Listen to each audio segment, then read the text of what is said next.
Shri Gurubhyo Namaha. Welcome to Vedic Heritage Jyotisha series part 6.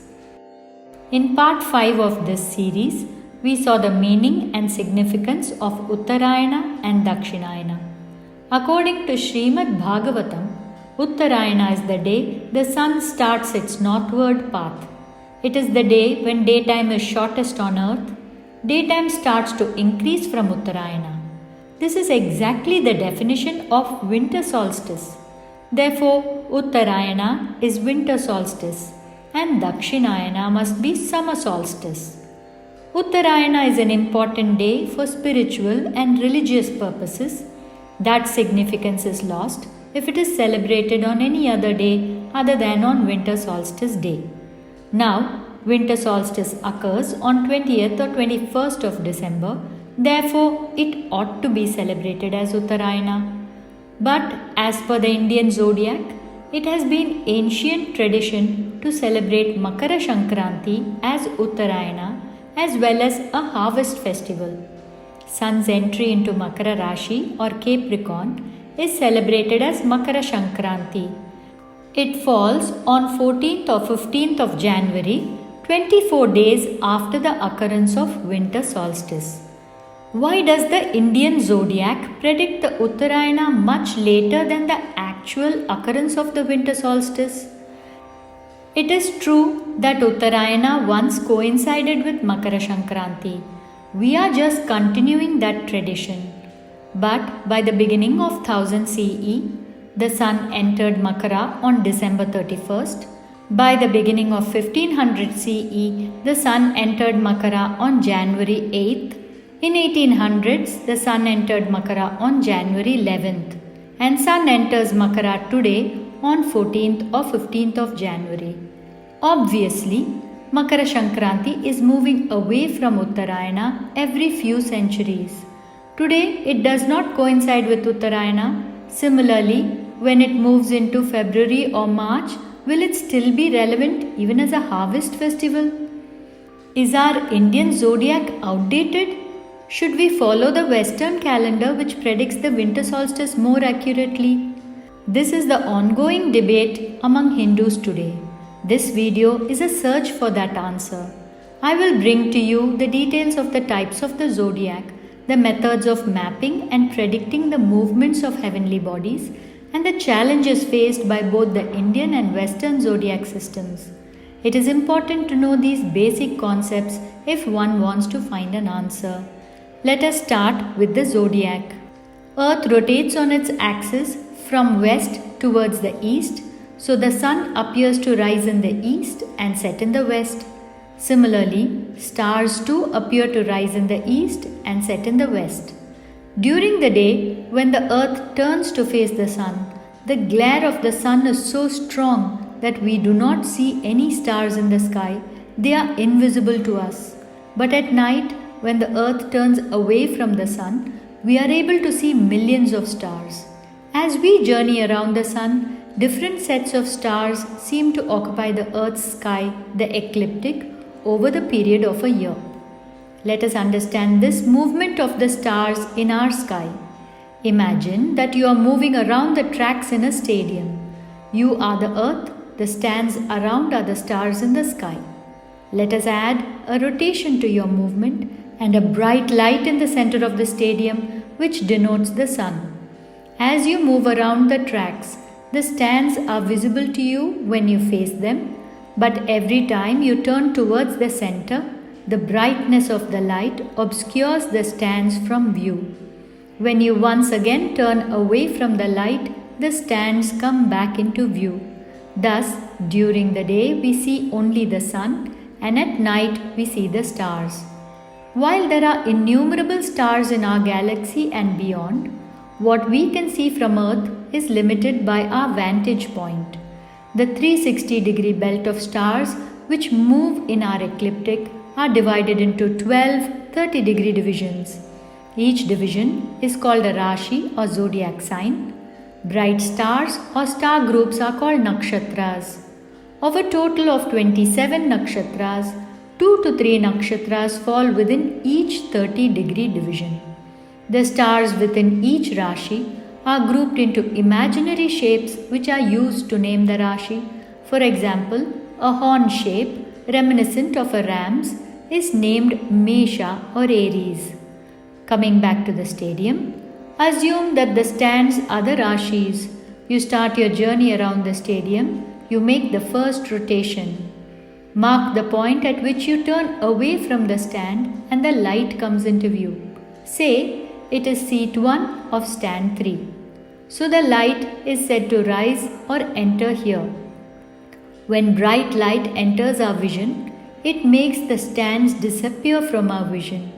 During the second rotation, you also move forward along the track so the light appears to enter seat 2 of stand 3. And as you keep moving forward and rotating, the light appears to enter little further each time. When 30 turns are over, stand 3 is fully traversed and the light now enters seat 1 of stand 4. Similarly, when the sun crosses 0 degree Mesha, it is considered the beginning of Mesha Rasi or Aries. That's why during spring in the northern hemisphere or autumn in the southern hemisphere, Mesha Rasi or Aries is not seen. It is lost in the sun's glare. December is an especially good month for viewing this Rashi in the night sky. Over a period of 1 month, the sun moves from 0 degree to 30 degrees of Mesha. Having traversed the 30 degrees, the sun then enters Rishabha or Taurus. Because of the elliptical orbit of the earth, the sun takes between 29 to 31 days to traverse a Rashi. Just as in your complete journey around the stadium, the light enters and moves through all 12 stands, over 12 months the sun enters and moves through each of the 12 Rashis during Earth's revolution, thus completing one cycle of the zodiac. Only those stars lower than or 40 degrees south of the pole star seemingly rise and set as the Earth rotates. Only this belt of stars form the zodiac. Let me quickly summarize what we have seen thus far. The stars 40 degrees south of pole star rise and set on the Earth's sky. This belt of stars is called the zodiac. The zodiac is divided into 12 divisions of 30 degrees each. The stars within each 30 degrees are ascribed a name using an imaginary figure connecting the stars, for example, Mesha or Aries. In 1 year, we can see all the Rashis or zodiacs one after the other in the Earth's sky. We will now look at the wobble or precession. We know that the Earth rotates around its axis. We also know that it revolves around the Sun. Did you know that apart from these two movements, there is a third movement which is called a wobble or precession? Let us now understand this movement because it is critical in understanding the challenge in dates of Uttarayana celebration. Due to the gravitational forces exerted by the Sun and the Moon on the Earth's equatorial bulge, every year the Earth's axis undergoes a slight shift called the wobble or precession. Earth spins like a top, and each year the Earth's axis slides by 50.3 seconds of arc, which means that the axis points a little away from its earlier position on the celestial sphere. What is celestial sphere? All the stars visible in the Earth's sky are ecliptic from the North Pole to the South Pole and from the East to the West along the Earth's orbit can be mapped as a sphere. The sphere of stars is called the celestial sphere. When we extend the Earth's axis from the North Pole to the sky, that point in the sky is called the celestial North Pole. And similarly, extended from the South Pole, it is called celestial South Pole. The brightest star in its vicinity is named the pole star. The North Pole star is Polaris. There is no South Pole star. Because it is directly above or closest to the Earth's axis, Polaris does not seem to move throughout the year when seen from Earth, even as the Earth rotates and revolves. But the wobble slightly shifts the axis, thus slightly moving the mark of the celestial North Pole. the movement is very small. Therefore, no change is seen immediately. 50.3 seconds of an arc per year means only 1 degree slide every 72 years. But over approximately 26,000 years, the Earth's axis marks a complete circle around the celestial pole. Because the axis points towards it, Polaris is today's pole star.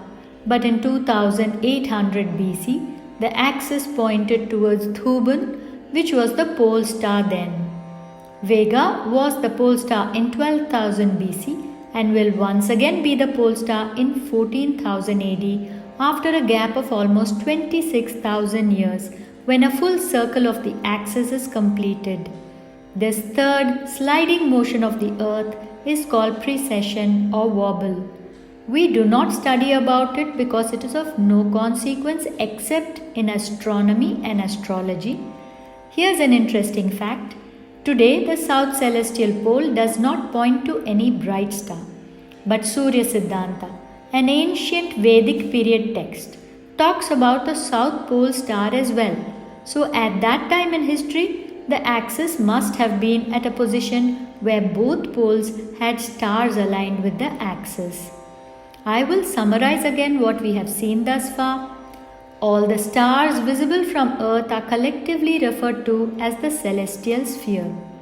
The Earth's third motion is the wobble or precession. The wobble makes the Earth's axis shift by a small amount each year. The northernmost tip of the celestial sphere is the celestial North Pole. Polaris is the North Pole star. Just like a spinning top, the Earth's axis marks a circle in the celestial sphere and comes back to its original position approximately every 26,000 years. This is the reason for the challenge in marking Uttarayana dates. Let us now see how this motion affects the Uttarayana date. We know that 1 year has passed when the Earth has completed one orbit around the Sun. But what is the reference or the start and end point? Let us start with the Western zodiac. The Western year is a tropical year. That means that it binds itself to the seasons. The aim is to get spring equinox to occur at the same time in the calendar year every year. Equinox is the day when the hours of the day and night are equal. The Earth's axis is tilted neither towards nor away from the Sun, and the two hemispheres receive equal amounts of sunlight. Two factors affect the same. The Western calendar has 365 days, but we know that the Earth takes 365.25 days to complete a revolution. So the calendar year would end approximately 6 hours before the equinox, and every 4 years the spring equinox will be seen 1 day later. Over the years, spring equinox would move into April, May, and so on until this discrepancy is corrected. To make sure that spring equinox occurs every year around March 20th to 21st, the Julian calendars of the Romans introduced the use of leap years, 1 extra day every 4th year. But after this correction, over the centuries, the equinox date started to move backwards very gradually. Why? This brings us to the second factor, the wobble. The wobble of the axis causes the equinox to occur 20 minutes earlier every year. For example, if spring equinox occurred at point A in Earth's orbit in year 1, it will occur at point B in year 2, 20 minutes before Earth reaches point A. Thus, the equinox slides back by 20 minutes each year. Over centuries, this backward slide means that the spring equinox may slide into January, December, and after some more centuries into July and so on. This is called precession of the equinox. Therefore, the calendar was further refined. The Gregorian calendar adds an extra day every century year which is divisible by 400. This rule ensures that solstice and equinox dates vary only to a maximum of 2.35 days earlier or later than a given date. Thus, the spring equinox falls between 19th and 21st of March. The Western tropical calendar is the one we follow today for seasons and weather purposes. While this Gregorian calendar has 12 months from January to December, the Western zodiac is similar to the Rashi chart and comprises of the 12 30-degree divisions of the sky named after prominent constellations, Aries through Pisces. Spring equinox day is taken as the marker for this zodiac. The time of spring equinox is plotted as 0 degrees Aries. The zodiac is used for astrology purposes only. Now we come to the Indian zodiacs. Just as we use both lunar and solar calendars for different purposes in India, ancient Jyotisha used two different zodiacs to chart the sky, Sayana and Nirayana Chakra, or tropical and sidereal zodiacs. Vishnu Purana, an ancient Indian text, mentions both tropical and sidereal zodiacs as being used alongside each other. Indian tropical zodiac, like the Western one, is based on the sun's position in relation to the earth. To distinguish between the two, I will refer to the Indian tropical zodiac by the Indian name Sayana Chakra.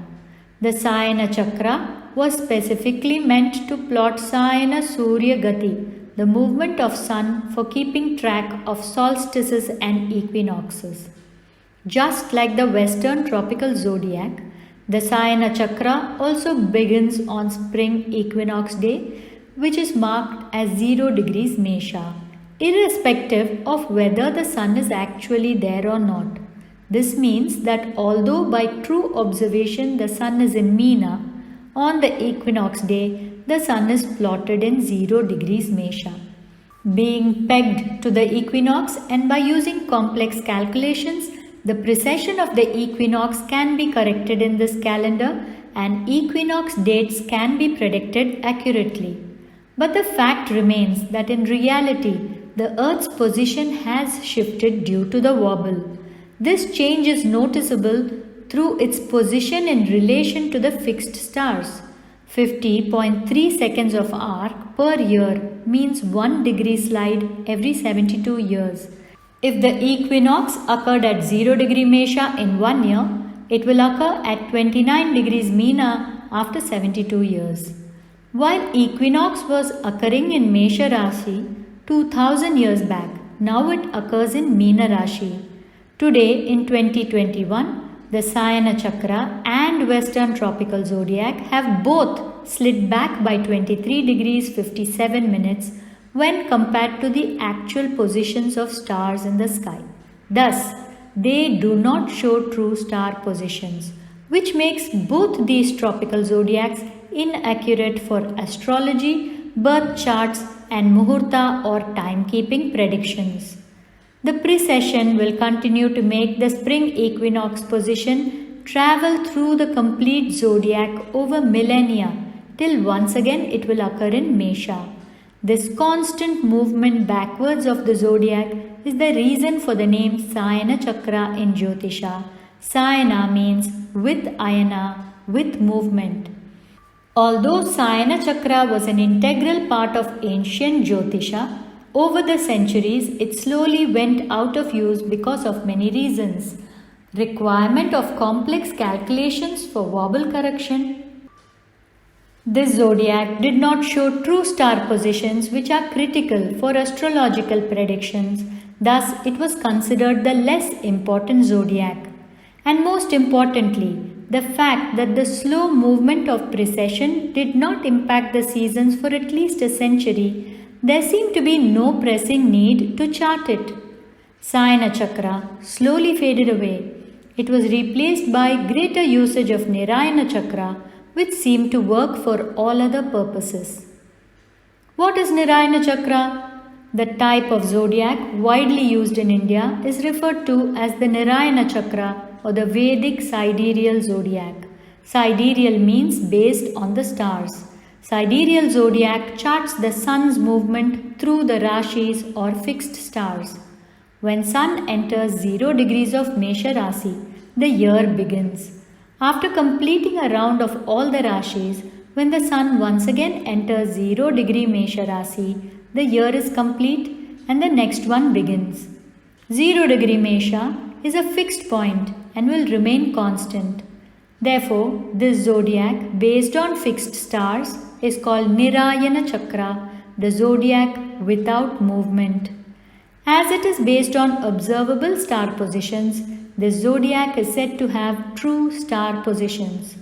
True star positions are critical for the purposes of Muhurta, determining auspicious time, to plot natal charts or horoscopes, and for astrological predictions. As Jyotisha today is only concerned with these areas, Nirayana Chakra is the zodiac in use. Recently, some Western astrologers have also started using Nirayana Chakra for their natal charts and predictions. Since it is based on fixed stars, the wobble is not taken into account. We know that the wobble reduces the Sayana year by 20 minutes, but Nirayana Chakra retains the 20 minutes, making it longer than the Sayana or tropical year. Over the centuries, the Sayana Chakra and Western tropical zodiac have slid back by 23 degrees and 57 minutes. Because Nirayana Chakra stays with the fixed stars, the discrepancy between the zodiacs is now 24 days. This is the reason seasonal dates like solstices and equinoxes appear 24 days later in this zodiac compared to the actual phenomenon. It is clear that if one used Sayana Chakra alone, true star positions are compromised, and if one stayed with the Nirayana Chakra alone, seasonal dates go out of sync. Thus, both were used in combination in ancient Jyotisha. By the 15th century, even the Nirayana zodiac needed major corrections and updation for which correctional calculations were not available anymore. The Drik Ganita system was introduced in the 15th century to bring about some corrections and ease in calculations. Today, followers of this system cast and use both the Sayana and Nirayana zodiacs. Summarizing the zodiacs can be categorized as Western tropical zodiac, Indian Sayana and Nirayana chakras. Tropical Western zodiac is pegged to the spring equinox. Leap years in Western calendar keep the spring equinox dates between 19th and 21st of March. Spring equinox day is charted as 0° Aries, even though it is actually now observed in Pisces. Sayana Chakra, Indian tropical zodiac, is also pegged to the spring equinox, which is considered 0° Sayana Mesha. Therefore, predictions of solstice and equinox are accurate. But fixed star positions are inaccurate, making this zodiac unsuitable for astrological predictions. Nirayana Chakra starts when Sun moves into 0° Mesha Rasi and ends when it once again reaches 0° Mesha. Nirayana Chakra has true star positions ideal for astrological predictions. Due to the wobble, Nirayana year is 20 minutes longer than Sayana year, making the prediction of equinoxes and solstices faulty. In conclusion, the Western tropical zodiac and Indian Sayana Chakra are best followed for season-related events like solstice and equinox. Even in ancient times, Sayana Chakra was used especially for this purpose. And Nirayana Chakra is best followed for astrological purposes like Muhurta and natal charts. Now I hope you are clear on the 24-day difference in the celebration of Uttarayana. We may have lost a lot of our ancient Jyotisha texts and may not have all the answers, but among the practices presently followed, if we understand the underlying signs, we can appreciate the wealth of knowledge in them. I have given reference links to the sources of information used in the making of this video in the description below. If you enjoyed this video, please like and share with others. Thank you for watching. Harihi Om.